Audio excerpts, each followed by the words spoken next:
Business സ്റ്റഡീസിൻ്റെ organising process എന്ന ഭാഗത്താണ് നമ്മൾ നിൽക്കുന്നത്.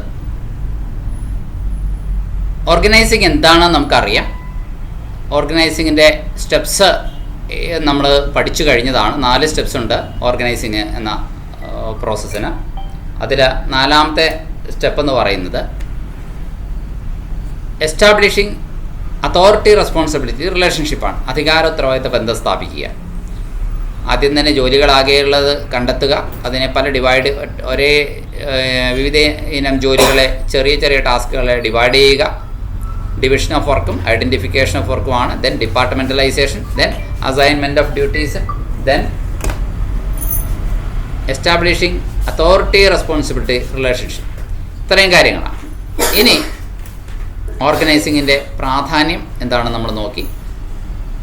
അതായത് സ്പെഷ്യലൈസേഷൻ, വർക്ക് സ്പെഷ്യലൈസേഷൻ പോലുള്ള കാര്യങ്ങൾക്ക് ഇത് പ്രയോജനകരമാണ്. വർക്ക് കോർഡിനേഷൻ ഇത് പ്രയോജനകരമാണ്.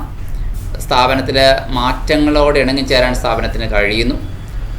അതുപോലെ തന്നെ കൃത്യമായ റോൾസും കാര്യങ്ങളും ഓരോരുത്തർക്കുള്ളത് കൊണ്ട് ക്ലിയർ കട്ടായിട്ട് കമ്മ്യൂണിക്കേഷൻ പോസിബിൾ ആകുന്നു. സ്ഥാപനത്തിൻ്റെ റിസോഴ്സസ് നന്നായി യൂട്ടിലൈസ് ചെയ്യാൻ കഴിയുന്നു. ഇതൊക്കെയാണ് അതിൻ്റെ ഗുണങ്ങൾ. ഇത് നമ്മൾ നോക്കിക്കഴിഞ്ഞാൽ ഓർഗനൈസിങ്ങിൻ്റെ സ്റ്റെപ്സ് നോക്കിയതാണ്. സംഘടനാ ഘടന അഥവാ ഓർഗനൈസേഷണൽ സ്ട്രക്ചർ എന്താണ് നമ്മൾ പറഞ്ഞു. 2 തരം ഓർഗനൈസേഷണൽ സ്ട്രക്ചറുകൾ, ഫങ്ഷണൽ ഓർഗനൈസേഷൻ സ്ട്രക്ചറും ഡിവിഷണൽ ഓർഗനൈസേഷൻ സ്ട്രക്ചറുമാണ് എന്നും നമ്മൾ നോക്കിക്കഴിഞ്ഞു. ഫങ്ഷണൽ ഓർഗനൈസേഷൻ സ്ട്രക്ചർ തീർച്ചയായിട്ടും ഓരോ സിമിലർ ജോബ്സിനെ ഡിപ്പാർട്ട്മെൻറ്റാക്കി തിരിക്കുന്നത് ഒരേ ഇനം ജോലികളെ ഒരു ഗ്രൂപ്പാക്കി തിരിച്ചിട്ട് ആണ്. ഫങ്ഷൻ അനുസരിച്ച് സെയിൽസ്, മാർക്കറ്റിംഗ്, അങ്ങനെ ഓരോരോ ഫങ്ഷൻ അനുസരിച്ചിട്ടാണ് അത് തിരിക്കുന്നത്. ഡിവിഷണൽ സ്ട്രക്ചർ അങ്ങനെയല്ല. 2 ടൈപ്പ് ഉണ്ട്. ഡിവിഷണൽ സ്ട്രക്ചറിൻ്റെ ഉള്ളിൽ തന്നെ 2 സബ് ഡിവിഷനുണ്ട്. പ്രോഡക്റ്റ് ഫോക്കസ്ഡ് ആയിട്ടുള്ളതുകൊണ്ട് അതുപോലെ തന്നെ റീജിയൻ സ്പെസിഫിക് ആയിട്ടുള്ളതുണ്ട്. ഇനി while there are several ways to categorize divisional organization structure. Divisional organization സ്ട്രക്ചറിനെ തരംതിരിക്കാൻ പല വഴികളുണ്ട്. പക്ഷേ the 2 most fundamental types of divisional structure are product based divisional structure and geographic or territorial based organization structure. ഈ product focused ആണെങ്കിൽ തീർച്ചയായിട്ടും variety of പ്രോഡക്റ്റുകൾ കൈകാര്യം ചെയ്യുന്ന വലിയ കമ്പനികൾക്ക് പ്രോഡക്റ്റ് ഫോക്കസ്ഡ് ഡിവിഷണൽ സ്ട്രക്ചറാണ് നല്ലത്. എന്നാൽ ഒരുപാട് 1 ലൈൻ ഓഫ് പ്രോഡക്റ്റേ ഉള്ളൂ, പക്ഷേ ഒരുപാട് രാജ്യങ്ങളിലോ ഒക്കെ വ്യാപിച്ച് കിടക്കുന്ന കമ്പനികൾക്ക് റീജിയൻ സ്പെസിഫിക് ആയിട്ടുള്ള ഡിവിഷണൽ ഓർഗനൈസേഷൻ സ്ട്രക്ചറാണ് നല്ലത്. ഇതാണ് നമ്മൾ മനസ്സിലാക്കിയത്. ഇനി പ്രോഡക്റ്റ് ബേസ്ഡ് ആയിട്ടുള്ള ഡിവിഷണൽ ഓർഗനൈസേഷൻ സ്ട്രക്ചർ എങ്ങനെയാണ്? ഒരു കമ്പനിക്ക് ഉദാഹരണം, അതിൻ്റെ പല ഡിപ്പാർട്ട്മെൻറ്റുകൾ, പല പ്രോഡക്റ്റുകൾ ഉണ്ടാക്കുന്ന ഒരു company, health product, beauty product, food product, ഇങ്ങനെ വിവിധ പ്രോഡക്റ്റുകൾ ഹാൻഡിൽ ചെയ്യുന്ന കമ്പനിയെ സംബന്ധിച്ച് സിഇഒയുടെ കീഴിൽ ഡിഫറെൻറ്റ് ഡിപ്പാർട്ട്മെൻറ്റ്സ് ഉണ്ടാവും. അതായത് ഹെൽത്ത് പ്രോഡക്റ്റിൽ തന്നെ research and development, manufacturing, finance എന്നിവയുണ്ടാകും. ബ്യൂട്ടി പ്രോഡക്റ്റിലും ഉണ്ടാവും research and development, manufacturing, finance, marketing, customer service. Food പ്രോഡക്റ്റിലും ഉണ്ടാവും ഇതുപോലെ തന്നെ research and development, manufacturing, finance, marketing, customer service. Administration and finance എന്ന് പറഞ്ഞ വേറൊരു ഡിപ്പാർട്ട്മെൻറ്റും കൂടി ഉണ്ടാകാം. ഇനി ഡിവിഷൻ സ്ട്രക്ചറിൽ റീജിയൻ സ്പെസിഫിക് ആണെങ്കിൽ എങ്ങനെയാണ്? ഇങ്ങനെയല്ല. ഇപ്പം നമ്മൾ നോക്കിയത് പ്രോഡക്റ്റ് ബേസ്ഡ് ആയിട്ടുള്ള ഡിവിഷൻ സ്ട്രക്ചർ ആണെങ്കിൽ റീജിയൻ സ്പെസിഫിക് ആയിട്ടുള്ള ഡിവിഷൻ സ്ട്രക്ചർ എങ്ങനെയാണ് വരിക? Western division, central division, eastern division എന്നിങ്ങനെ, അല്ലെങ്കിൽ southern zone, eastern zone, central zone, northern zone, അങ്ങനെയൊക്കെ ആയിരിക്കാം. ഇനി കൊക്കക്കോള എന്ന കമ്പനി ഒരു ഉദാഹരണമായിട്ട് എടുക്കാം. Coca Cola organised in to groups like Europe, north America, Latin America. ഇതൊക്കെ ജിയോഗ്രഫിക് സ്പെസിഫിക് ആയിട്ടുള്ള ഡിവിഷൻ സ്ട്രക്ചറാണ് അവിടെ ഫോളോ ചെയ്യുന്നത്. With each managing it's regional markets. ഓരോരുത്തരും അവരവരുടെ റീജിയണൽ മാർക്കറ്റുകളെ മാനേജ് ചെയ്യുന്നു. ഇനി അതായത് നമ്മൾ നേരത്തെ പറഞ്ഞതുപോലെ നോർത്ത് അമേരിക്കയുടെ മാനേജർ വേറെ, സൗത്ത് അമേരിക്കയുടെ മാനേജർ വേറെ, അങ്ങനെ ഓരോ പ്രദേശങ്ങളിലും വ്യത്യസ്തമായിട്ടുള്ള രീതിയിൽ ആഫ്രിക്കയുടെ മാനേജർ വേറെ, ഏഷ്യയുടെ മാനേജർ വേറെ, യൂറോപ്പ്, യൂറേഷ്യ, മിഡിൽ ഈസ്റ്റ് എന്നിവിടങ്ങളിലുള്ള മാനേജർ വേറെ, ലാറ്റിൻ അമേരിക്കയുടെ വേറെ. അപ്പോൾ മക്ഡൊണാൾഡ് പോലുള്ള കമ്പനികളും ഇത് ചെയ്യുന്നുണ്ട്. അപ്പോൾ companies like McDonald's, Adidas and Coca Cola effectively use geographical division structure. ഭൂമിശാസ്ത്രപരമായിട്ടുള്ള ഡിവിഷൻ സ്ട്രക്ചർ വളരെ ഫലപ്രദമായി ഉപയോഗിക്കുന്ന ചില കമ്പനികളുടെ പേരുകളാണ് നമ്മൾ പറയുന്നത്. This is done by organising the divisions by world regions. Example US, Europe, Asia. To tailor marketing. എന്തിനാണെന്നറിയാം? അവരുടെ മാർക്കറ്റിംഗ് തന്ത്രങ്ങൾ ആ നാടിൻ്റെ കൾച്ചറിനും കാര്യങ്ങൾക്ക് ഇണങ്ങുന്ന രീതിയിൽ ഡിസൈൻ ചെയ്യാനും പ്രോഡക്റ്റുകൾക്ക് ഡിസൈൻ ചെയ്യാനും ഒക്കെയാണ്. പ്രോഡക്റ്റുകൾക്ക് സാഹചര്യം അനുസരിച്ച് ചെറിയ വ്യത്യാസം വരുത്താൻ സാധിക്കും. അതുകൊണ്ടാണ് ബേസിക് പ്രോഡക്റ്റ് ഒന്ന് തന്നെയെങ്കിൽ കൂടി ആ സാഹചര്യത്തിനനുസരിച്ച് ചെറിയ വ്യത്യാസങ്ങൾ വരുത്താൻ കഴിയുമെങ്കിൽ ആ നാടിൻ്റെ രുചിക്ക് അനുസരിച്ച് അവർക്ക് വരുത്താനായിട്ട് സാധിക്കും. അതാണ് പറഞ്ഞു വരുന്നത്. And operations to local customer needs, cultures and regulations, giving each region its own teams. ഓരോ പ്രദേശത്തിനും ഒരു സെയിൽസ് ടീം, പ്രത്യേകമായിട്ടുള്ള മാർക്കറ്റിംഗ് ടീമൊക്കെ കൊടുക്കാൻ സാധിക്കും. എന്തിനാണെന്നറിയാം? For localised strategy while benefiting from the global brand. Global ബ്രാൻഡിൻ്റെ ഗുണം ഉണ്ടാകുകയും ചെയ്യും, എന്നാൽ ലോക്കലൈസ്ഡ് ആയിട്ടുള്ള സ്ട്രാറ്റജി അവർക്ക് പ്രയോഗിക്കാനും കഴിയും. ഇതാണ് നമ്മൾ പറഞ്ഞത്. അതുപോലെ തന്നെ സ്പാൻ ഓഫ് മാനേജ്മെൻറ്റ് എന്താണെന്നാണ് നമ്മൾ പറയുന്നത്. ഒരു മാനേജർക്ക് ഇഫക്റ്റീവായിട്ട് അദ്ദേഹത്തിൻ്റെ കീഴിൽ എത്ര നമ്പർ ഓഫ് സബോർഡിനേറ്റ്സിനെ മാനേജ് ചെയ്യാൻ കഴിയും എന്നുള്ളതിൻ്റെ കണക്കാണ് സ്പാൻ ഓഫ് മാനേജ്മെൻറ്റ് എന്ന് പറയുന്നത്. സ്പാൻ ഓഫ് കൺട്രോൾ എന്ന് പറഞ്ഞാൽ ഇത് തന്നെയാണ്. The number of people who report to one manager in a hierarchy. ഒരു തട്ടുതട്ടായിട്ടുള്ള ശ്രേണിയാണല്ലോ ഹൈറാർക്കി എന്ന് പറയുന്നത്. അതിൽ എത്ര സബോർഡിനേറ്റ്സിന് മുകളിലുള്ള മേലധികാരിയോട് റിപ്പോർട്ട് ചെയ്യേണ്ട ആവശ്യമുണ്ട്. അതിനനുസരിച്ച് ആ സുപ്പീരിയർ ഓഫീസറുടെ തീർച്ചയായിട്ടും അദ്ദേഹത്തിൻ്റെ മാനേജിങ് കപ്പാസിറ്റി കൂടുതലായിരിക്കും. Managing control, span of control കൂടുതലുണ്ടെങ്കിൽ കൂടുതൽ തൊഴിലാളികളെ അദ്ദേഹത്തിൻ്റെ കീഴിൽ റിപ്പോർട്ട് ചെയ്യാനായിട്ടുള്ള ഒരു ക്രമീകരണം ഒരുക്കാൻ സാധിക്കും. ഇനി അപ്പോൾ ഓർഗനൈസേഷൻ സ്ട്രക്ചറിൽ ഇക്കാര്യങ്ങൾ കൂടി ഉൾപ്പെടുന്നു എന്നാണ് പറഞ്ഞു വരുന്നത്. The more people under the control of one manager means wider his span of control.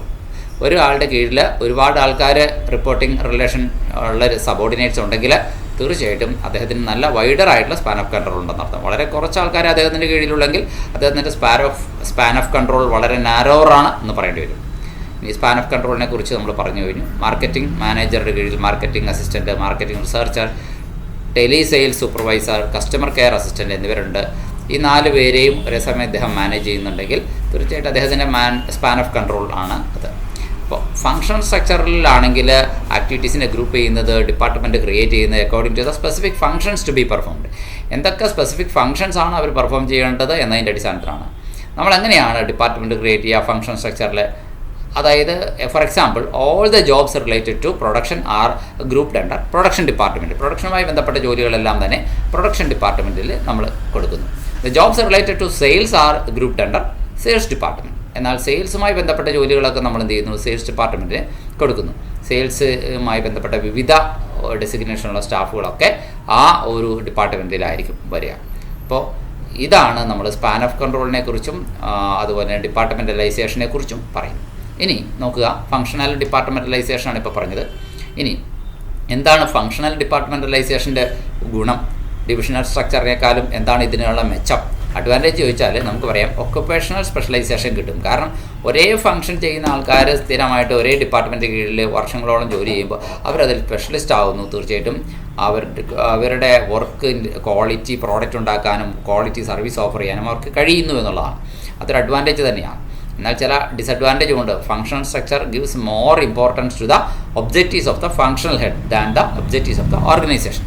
ഓർഗനൈസേഷൻ്റെ ഒബ്ജക്റ്റീവ്സിനേക്കാൾ ഫങ്ഷൻ ഹെഡിൻ്റെ ഒബ്ജക്റ്റീവ്സിന് പ്രാധാന്യം കൊടുക്കുന്നു എന്നുള്ളത്.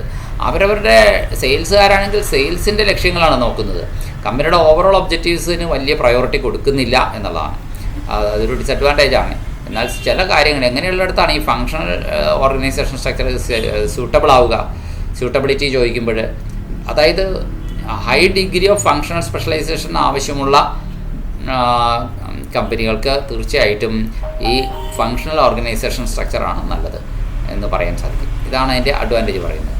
ഇനി നമ്മൾ മറ്റൊരു ഭാഗം നമ്മൾ നോക്കുന്നത് സ്യൂട്ടബിലിറ്റിയുടെ രണ്ടാമത്തെ ഭാഗമാണ്. Large organisations producing one line of product. ഒറ്റൊരു സിംഗിൾ ലൈൻ ഓഫ് പ്രോഡക്റ്റ് ഉണ്ടാക്കുന്നുള്ളൂ, പക്ഷേ വലിയ കമ്പനിയാണ്. അങ്ങനെയുണ്ടെങ്കിൽ ഫങ്ഷണൽ ഓർഗനൈസേഷൻ സ്ട്രക്ചർ തന്നെയാണ് സ്യൂട്ടബിൾ ആയിട്ടുള്ളത്.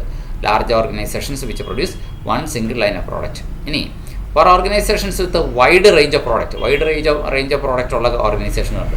A kind of product based division structure is based. അങ്ങനെയുള്ളവർക്ക് ബെസ്റ്റായിട്ടുള്ളത് ഏതാണ്? പ്രോഡക്റ്റ് ബേസ്ഡ് ആയിട്ടുള്ള ഡിവിഷൻ സ്ട്രക്ചറാണ് നല്ലത്. നേരത്തെ പറഞ്ഞ പോലെ health care product, beauty product എന്നൊക്കെ പറഞ്ഞുകൊണ്ട് വെറൈറ്റി ഓഫ് പ്രോഡക്റ്റ് ലൈനുകൾ ഉണ്ടെങ്കിൽ അതാണ് നല്ലത് എന്ന് പറയാൻ സാധിക്കും. ഇനി അങ്ങനെയുള്ളവർക്ക് ഡിവിഷൻ സ്ട്രക്ചറാണ് നല്ലത്. നമ്മൾ ടാറ്റ അങ്ങനെയുള്ളൊരു കമ്പനിയാണ് നമുക്കറിയാം. ടാറ്റയ്ക്ക് വൈഡ് വെറൈറ്റി ഓഫ് പ്രോഡക്റ്റ്സ് ഉണ്ട് നമുക്കറിയാം. അപ്പോൾ അവർക്ക് ഡിവിഷൻ സ്ട്രക്ചറാണ് നല്ലത്. പ്രോഡക്റ്റ് ബേസ്ഡ് ആയിട്ടുള്ള ഡിവിഷൻ സ്ട്രക്ചറാണ് നമുക്ക് അങ്ങനെയുള്ള ആളുകൾക്ക് നല്ലത് എന്ന് പറയാം. ഇനി ഡിവിഷണൽ സ്ട്രക്ചറിന് എന്താണ് എന്ന് ചോദിച്ചാൽ division structure dividing the all enterprise according to the major products to be manufacture.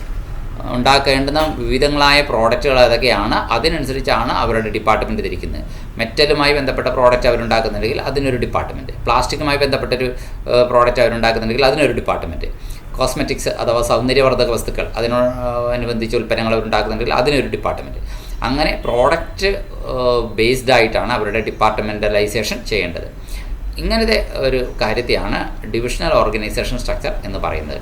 ഇപ്പോൾ ഇവിടെ എക്സാമ്പിൾ ഇവിടെ ഒരു ഡിവിഷണൽ ഓർഗനൈസേഷൻ സ്ട്രക്ചറിൻ്റെ ചാർട്ട് വരച്ച് കാണിച്ചിരിക്കുന്നു. മാനേജർ ഡയറക്ടർ അഥവാ MD, അദ്ദേഹത്തിൻ്റെ കീഴിൽ കോസ്മെറ്റിക്സിൻ്റെ മാനേജറുണ്ട്, ഗാർമെൻറ്റ്സിൻ്റെ ഡിപ്പാർട്ട്മെൻ്റ് ഉണ്ട്, അവിടെ ഗാർമെൻറ്റ്സിൻ്റെ മാനേജറുണ്ട്, ഫുട്വെയറിൻ്റെ ഡിപ്പാർട്ട്മെൻറ്റ് അവിടെ അതിനുള്ള മാനേജറുണ്ട്, സ്കിൻ കെയറിന് ഉള്ള അതുണ്ട്, ആ സ്കിൻ കെയറിൻ്റെ ജനറൽ മാനേജറുണ്ട്. ഈ ജനറൽ മാനേജർ മാത്രമല്ല, ജനറൽ മാനേജറുടെ കീഴിൽ ഓരോ ഡിപ്പാർട്ട്മെൻറ്റ്, ഇപ്പോൾ ഫോർ എക്സാമ്പിൾ ഗാർമെൻറ്റ് മാത്രം പറയാം, അദ്ദേഹത്തിൻ്റെ കീഴിൽ ഉള്ള ഡിപ്പാർട്ട്മെൻറ്റിൽ ഹ്യൂമൻ റിസോഴ്സ് മാനേജറുണ്ട്, മാർക്കറ്റിംഗ് മാനേജറുണ്ട്. ഈ ഗാർമെൻറ്റ്സിലെ ജനറൽ മാനേജറുടെ കീഴിൽ റിസർച്ച് ആൻഡ് ഡെവലപ്മെൻറ്റ് മാനേജറുണ്ട്, പർച്ചേസിംഗ് മാനേജറുണ്ട്, പ്രൊഡക്ഷൻ മാനേജർ ഉണ്ടാവാം. ഓക്കെ, ഇങ്ങനെയൊക്കെ ഉണ്ടാവാം. ഇതാണ് മറ്റൊരു ഡിവിഷണൽ ഓർഗനൈസേഷൻ സ്ട്രക്ചർ. അപ്പോൾ ഈ ഡിവിഷണൽ ഓർഗനൈസേഷൻ സ്ട്രക്ചറിന് ചില അഡ്വാൻറ്റേജസ് ഉണ്ട്. എന്തൊക്കെയാണ് ഡിവിഷണൽ ഓർഗനൈസേഷൻ സ്ട്രക്ചറിൻ്റെ അഡ്വാൻറ്റേജ് എന്ന് ചോദിച്ചു കഴിഞ്ഞാൽ, product specialisation helps in the overall development of the skills of the departmental heads. ഓരോ പ്രോഡക്റ്റിനും സ്പെഷ്യലൈസേഷൻ വരുന്നതുകൊണ്ട് തീർച്ചയായിട്ടും ആ ഓരോ ഡിപ്പാർട്ട്മെൻറ്റൽ ഹെഡിനും അവരവർ കൈകാര്യം ചെയ്യുന്ന പ്രോഡക്റ്റുമായി ബന്ധപ്പെട്ട് ആ പ്രോഡക്റ്റിൻ്റെ ഡെവലപ്മെൻറ്റിന്, അതിൻ്റെ സെയിൽസിന് ഒക്കെ നല്ല സ്കില്ല് ഡെവലപ്പ് ചെയ്ത് വരുന്നു എന്നുള്ളതാണ് ഇതിൻ്റെ ഏറ്റവും വലിയ അഡ്വാൻറ്റേജ്. എന്നാൽ അതിനൊരു ഡിസഡ്വാൻറ്റേജും ഉണ്ട്. ഒന്നല്ല, ഒത്തിരി ഡിസഡ്വാൻറ്റേജ് ഉണ്ട്. ഒരെണ്ണം നമ്മൾ പറയുന്നു, conflicts may arise among different divisions. പല ഡിപ്പാർട്ട്മെൻറ്റുകളും തമ്മിൽ അങ്ങോട്ടും ഇങ്ങോട്ടും വടംവലി ഉണ്ടാവാം, സംഘർഷങ്ങളുണ്ടാവാം. കാരണം ഞങ്ങളുടെ ഡിപ്പാർട്ട്മെൻറ്റിന് ഈ പ്രാവശ്യം ഫണ്ട് കുറവാണ് കിട്ടിയത്, റിസോഴ്സ് അലോക്കേഷൻ ഞങ്ങൾക്ക് കുറവാണ് കിട്ടിയത് എന്ന് പറഞ്ഞുകൊണ്ട് പരാതികൾ ഉയർന്നേക്കാം. മറ്റേ ഡിപ്പാർട്ട്മെൻറ്റിന് ഞങ്ങളെക്കാൾ കൂടുതൽ ഫണ്ട് കിട്ടി, അതുകൊണ്ട് അവർക്ക് മാർക്കറ്റ് കൂടുതൽ എക്സ്പാൻഡ് ചെയ്യാൻ പറ്റി, ഞങ്ങളുടെ ഡിപ്പാർട്ട്മെൻറ്റിന് അത് ലഭിച്ചില്ല. ഇങ്ങനെയുള്ള പരാതികളുണ്ടായേക്കാം. അപ്പോൾ സ്യൂട്ടബിലിറ്റി ചിന്തിക്കുമ്പോൾ ഇതിൻ്റെ ഏറ്റവും വലിയ പ്രത്യേകത, this structure is suitable in organisations producing multi product or different lines of product requiring product specialisation. Multi പ്രോഡക്റ്റുകൾ ഉണ്ടാക്കുന്ന കമ്പനികൾക്കാണ്, അല്ലെങ്കിൽ ഒരു കമ്പനി തന്നെ ഒരു സെയിം പ്രോഡക്റ്റ് തന്നെ അതിന് പല പ്രോഡക്റ്റ് ലൈനുകൾ ഡൈവേഴ്സിഫൈഡ് ആയിട്ട് ഉണ്ടാക്കുന്നുണ്ടെങ്കിൽ, സോപ്പ് തന്നെ സൗന്ദര്യവർദ്ധക സോപ്പ്, ഹെൽത്ത് സോപ്പ്, അതുപോലെ തന്നെ ആവറേജ് ഇൻകം ഗ്രൂപ്പിന് വേണ്ടിയിട്ടുള്ള വിലക്കുറഞ്ഞ സോപ്പ്, അങ്ങനെ പല തരത്തിൽ ഇറക്കുന്നുണ്ടെങ്കിൽ അതാണ് ഡിഫറെൻറ്റ് മൾട്ടി ലൈൻ പ്രോഡക്റ്റുകളായിട്ട് ഇറക്കുന്നുണ്ടെങ്കിൽ അങ്ങനെയുള്ളവർക്കൊക്കെ തീർച്ചയായിട്ടും ഈ പ്രോഡക്റ്റ് ബേസ്ഡ് ഡിവിഷണൽ ഓർഗനൈസേഷൻ നന്നായിട്ട് ഇണങ്ങും.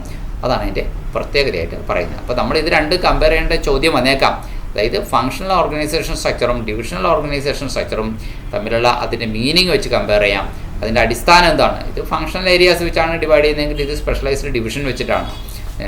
റെസ്പോൺസിബിലിറ്റിയും രണ്ടും വ്യത്യസ്തമാണ്. അതുപോലെ തന്നെ അവയുടെ തീരുമാനമെടുക്കുന്നതിലെ ഓട്ടോണമി, അതുപോലെ തന്നെ അതിൻ്റെ ചെലവ്, അതുപോലെ തന്നെ ഏത് തരം സ്ഥാപനങ്ങൾക്കാണ് ഇണങ്ങുന്നത്, ഇത്രയും അടിസ്ഥാനങ്ങളില്ലേ നമുക്കിതിനെ കമ്പയർ ചെയ്യാവുന്നതാണ്. നമുക്ക് അടുത്ത ഭാഗം നോക്കാനുള്ളത് ഫോർമൽ ഓർഗനൈസേഷൻ, ഇൻഫോർമൽ ഓർഗനൈസേഷനുമാണ്. നമ്മൾ അടുത്ത ക്ലാസ്സിലാണ് നമ്മളത് പഠിക്കുക. ഇത് പലതവണ നമ്മൾ ഇതുവരെ പറഞ്ഞ കാര്യങ്ങൾ നന്നായിട്ട് മനസ്സിലാക്കുക, പഠിക്കുക. Thank you.